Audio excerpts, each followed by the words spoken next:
So it is the only game in the world that actually teaches people to understand what accountants know, but also what investors know. See, accountants are generally on this side here, and investors are on this side. So it is the first game that actually combines two professions, accountancy and investing.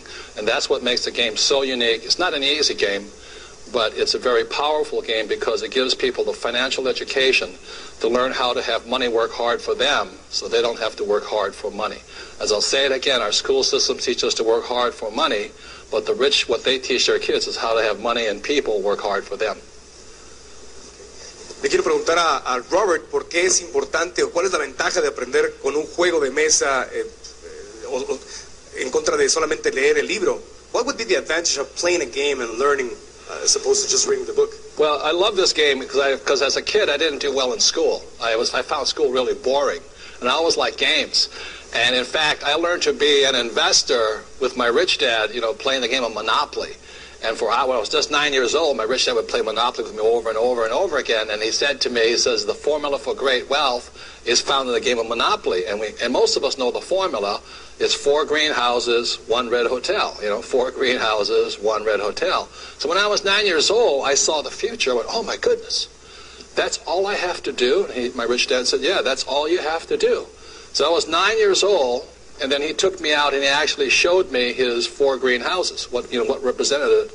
And then when I was 19, just 10 years later, I came back. I went to school in New York, and I came back from school, and my rich dad had bought the big red hotel right in the middle of Waikiki Beach. And I realized that my rich dad was playing the game of Monopoly in real life. And today, that's what I do, is I build companies as an entrepreneur, and I play Monopoly here, 4 greenhouses, 1 red hotel. The problem with Monopoly, it doesn't go into this here. This is called the financial statement, which is the key to financial literacy. So the reason games are so powerful is we just found this piece of information. It came out in 1969, and it's called the Cone of Learning. And what the Cone of Learning says is the worst way to learn is via reading. Again, this is 1969. This is not my chart. And the second worst way to learn is via lecture. And our schools, the reason I found school so boring was I'm not a very good reader, and I don't like listening for too long.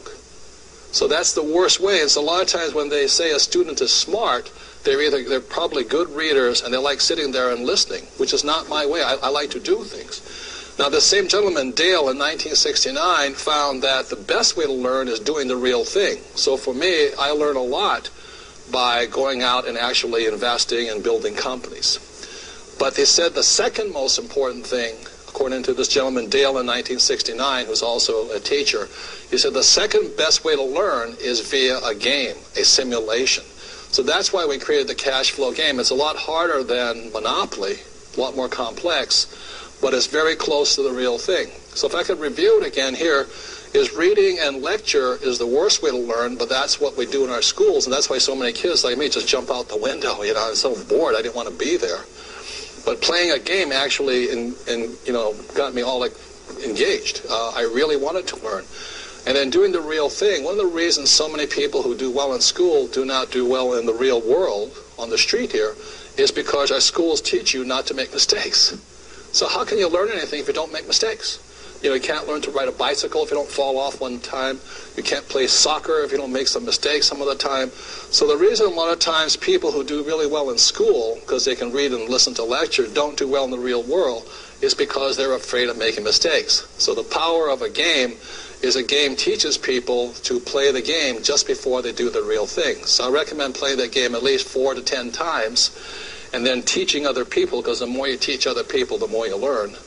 And that game then helps spread, so one family can get together and one family can teach 4 people, and those 4 people can teach another 10 people, and that's how education spreads. So you don't have to go to school to learn to be rich. Just play cash flow and, read this book and the cash flow quadrant, and you'll understand a lot about how to have money work hard for you, so you don't have to work for the rich or work for money the rest of your life. Ahora, uno de los principales errores que cometemos es pensar que para hacer dinero necesitamos dinero y que tenemos que ser una estrella de televisión o un abogado o un doctor con mucho éxito y estar ganando mucho dinero para hacer más dinero. Y cash flow nos enseña todo lo contrario. The quiero preguntar a Robert al respecto. Is it true that the cash flow game teaches us that we don't have to be a television star or a lawyer or a doctor making a lot of money in order to start investing and making more money? No, the beauty of the cash flow game, it teaches people that regardless of your profession, and even if you don't make much money, I mean, you could be working as a janitor and still beat the doctor in the world of investing. So with little money, you could beat somebody who makes a lot of money simply because this is what wins. It's brain power, it's financial education that wins, not what you learned in school. So it's actually easier if you're not making a lot of money, if your rat race is not so luxurious? It's actually easier if you have a little money to win the game. But you have to play the game. That's like I say, play the game 4 or 5 times. You can play it as a doctor, or you can play it as a janitor, or you can play it as a school teacher. What you'll find, it doesn't make any difference what your profession is, or whether you make a lot of money here or here. It doesn't make any difference. What makes a difference is how smart you are here. Because one of the biggest mistakes that people make is say it takes money to make money. That's really not true. The number one thing it takes to make money is vocabulary, words. Because words, like income and salaries and interest, those are financial words. The problem with most people is we go to school and we don't learn any kind of financial words. We don't know the difference between return on investment and internal rates of return, or cash flow versus PEs.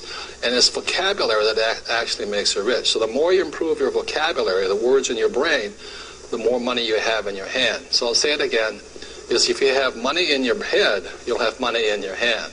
If you have no money in your head, nothing in your hands. Y finalmente, para cerrar, quiero preguntarle a Robert acerca de qué le diría a la gente que piensa que iniciar un negocio, ser dueño de un negocio o invertir profesionalmente es arriesgado y que no quiere dejar de ser empleado o ser autoempleado simplemente por el riesgo que nos dicen que hay al cruzar al otro lado del cuadrante. I would like to wrap up this conversation by asking you, what would you say to people that think that investing or owning a business is risky as opposed to stay safe on the other side of the quadrant? Well, anything is risky if you don't have enough education. For instance, driving a car is risky if you haven't gone to driver's school. So that's the reason, again, I go back to this here, is the Cone of Learning back in 1969 said, you've really got to play the game just before you do the real thing. It's really risky if this is all you have is reading and lecture. That's why a lot of times people who do well in school don't do well in the real world of investing, and they stay over here, E's and S's, working for the big company or working hard by themselves. So it is risky without much education, but by playing this game, you might have a better chance of success. I cannot guarantee it, but you have a better chance of success if you understand this and you understand this. For example, let's say one last thing. When I talk to my banker has never yet asked me for my report card. My banker has never asked me if I had good grades. My banker has never asked me what school I went to. If I'm playing the game over here on this side, my banker wants to see my financial statement, because my financial statement as an adult measures my financial IQ. If I am doing really smart over here, my banker will give me as much money as I want. If I'm doing really stupid over here or not very well, all my banker will give me is a credit card. So, the reason you want to do well here is because your banker will give you a lot of money. I can leave you one last story, is that when I was in Sunday school, they told me a story of the rich man who had 3 sons, and he gave one son a lot of money, so many talents. He gave the second son so much money, and he gave the third son so much money. And a few days later, the first son came back, and he had wasted all his money. He had nothing left, and the rich man got upset. The second person came and just buried the money, and he got very upset. And the third son took the money and he multiplied the money. And when he multiplied the money, the rich man took all the money from the other sons as well as all of his money, and the rich man gave the money to the son who multiplied the money. And the same thing goes on in the real world. This here is your report card. When a banker sees that you can take money and multiply it, the banker will give you all the money you want. If you're a poor person and just waste it, they won't give you anything. And if you're like the middle class who just bury it in savings and mutual funds and all that, they still don't want to give you much money.